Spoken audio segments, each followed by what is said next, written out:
Welcome to this presentation on the probability theorems. So, in our syllabus, we have to cover three probability theorems. I have written them here: the addition theorem, the multiplication theorem, and the Bayes theorem. So, these are the three main theorems which are there in probability, and we have to understand each one of them in detail.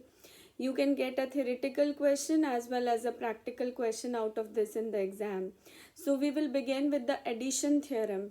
So when we talk about addition, what we have to understand here, that what is the probability of getting two events, A or B. Let us call these events as A and B. So if I ask a question from you, that what is the probability of the occurrence of A or B, right?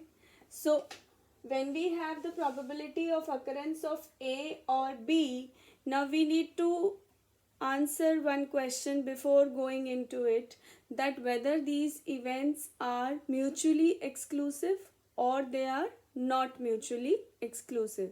So the addition theorem will be different in case of the mutually exclusive events and the events that are not mutually exclusive. So you can have the addition theorem further has two bifurcations, one for the mutually exclusive events, mutually exclusive events, and not mutually exclusive events. Why? Because we want to know the probability of occurrence of A or B. या तो A हो या B हो. A और B दोनों एक साथ नहीं हो सकते. So that is why we are interested in knowing कि क्या ऐसी संभावना भी है कि A और B एक साथ हो जाएं. तो A और B अगर एक साथ नहीं हो सकते तो हम उन्हें कौन से इवेंट्स कहते हैं? They are known as mutually exclusive. So if we just want to present this thing diagrammatically, जो हम set theory करते हैं maths में, so if we want to make a set for the mutually exclusive events, so we will just draw two circles here. This is A and this is B, right? So A and B do not have any common area. तो इसका मतलब या तो A है या B है. A और B पूरी तरह से अलग है.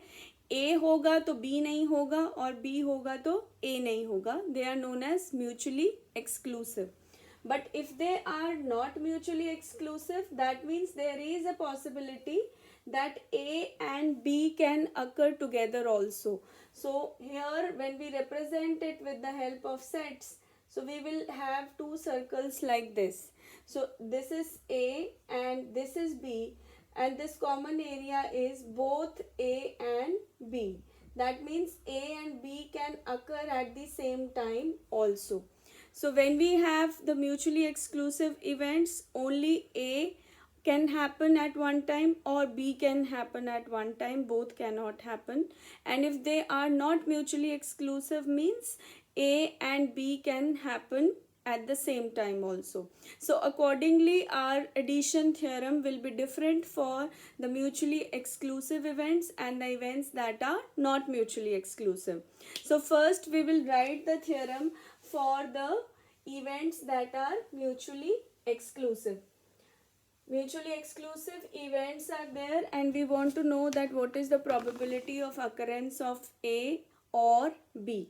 So we first want to know that what is the individual probability of occurrence of A and what is the individual probability of occurrence of B. So if we just denote it as PA, that is the probability of occurrence of A is equal to, let us say, M1 divided by N.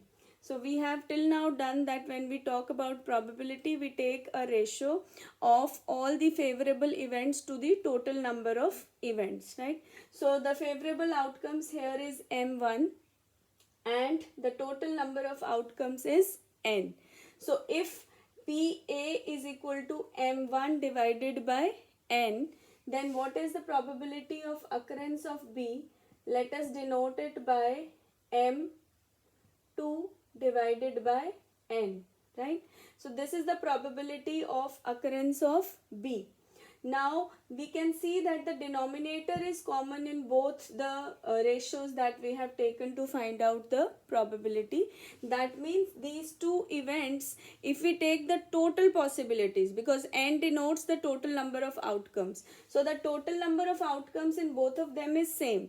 So if A and B are two events, either A is happening or B is happening. If A is happening, then the probability is m1 divided by n. If B is happening, then the probability of occurrence of B is m2 divided by n. So n means n is equal to total number of outcomes, and these outcomes we should call them as equally likely and exhaustive. Equally likely and exhaustive, right? So equally likely means that all the events have an equal chance of occurrence, and they are exhaustive means that we have a complete set of outcomes.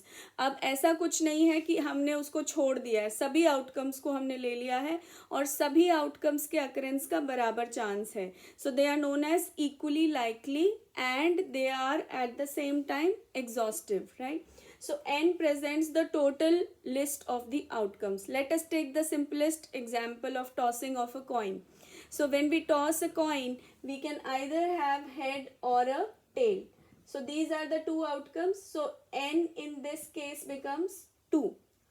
In this example, n is 2.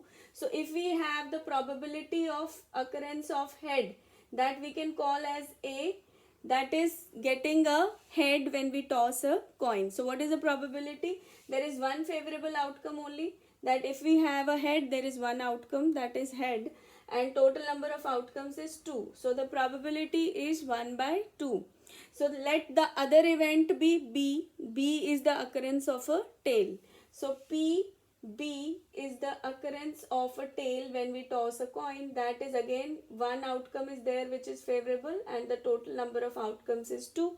So the probability of occurrence of B is again 1 by 2, right? So this is what we have written here, that M1 is the favorable events in case of A, and M2 is the favorite events or the favorable events or outcomes in case of the occurrence of B, and N is the total number of outcomes. N का मतलब है कि total ये सारी possibilities हैं, सबके बराबर होने के chances हैं, और जितनी भी ये possibilities हैं सब हमने include कर ली हैं.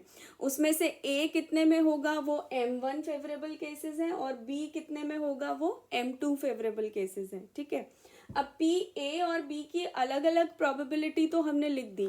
अब हम क्या कह रहे हैं कि P, A और B की probability means या तो A होगा या B होगा, इन दोनों के होने की probability क्या है? P, A और B, इसी से हम इसको include करेंगे. P, A और B is equal to the number of outcomes in which A can occur and the number of outcomes in which B can occur.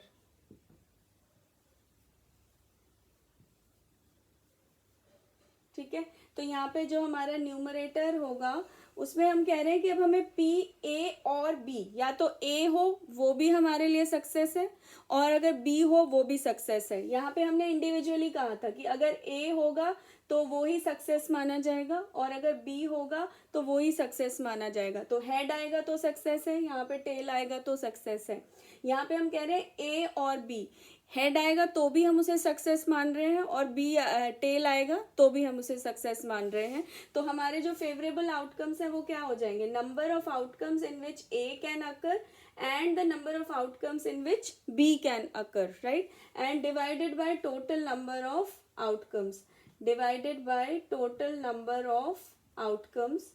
सो इसको जो हमने स्टेटमेंट के फॉर्म में लिखा है, अगर हम इसको हमारे ये जो हमने डिनोट किया है नंबर सभी वैल्यूज को, उसके फॉर्म में अगर लिखेंगे तो this will become P A और बी, पी ए और B is equal to, this is equal to the total number of outcomes in which A can occur, right? That is M1, वो हम already लिख चुके हैं. M1 अकर करेगा तो भी हमारे लिए सक्सेस है, और प्लस M2 अगर अकर करेगा तो वो भी सक्सेस है. तो ये दोनों को ही अब हम सक्सेस मान रहे हैं, right? So then M1 plus M2 divided by n remains the same. Now if we just open this up, we will get is equal to M1 divided by n plus M2 divided by n, and M1 divided by n is nothing but probability of occurrence of A plus M2 by n is nothing but the probability of occurrence of B. So this is PB. तो अब जो final हमारा value आ गई, अगर हमसे कोई पूछे कि what is the probability of occurrence of A और B when A and B are mutually exclusive, when A and B are mutually exclusive मतलब दोनों के एक साथ होने की कोई संभावना नहीं है, या तो ए होगा या बी होगा, तो हम कैसे प्रोबेबिलिटी फाइंड आउट करेंगे कि या तो ए हो या बी हो? तो हम कहेंगे कि ए की अकरेंस की प्रोबेबिलिटी क्या है, m1 बाय एन, और बी की अकरेंस की प्रोबेबिलिटी क्या है, m2 बाय एन. तो अगर हम इन दोनों का सम ले लें then we will get the probability of occurrence of A और B. So this is equal to P A plus P B. This is the addition theorem. Addition theorem in case of mutually exclusive events. Now in the next presentation we will solve certain questions related to the addition theorem in case of mutually exclusive events.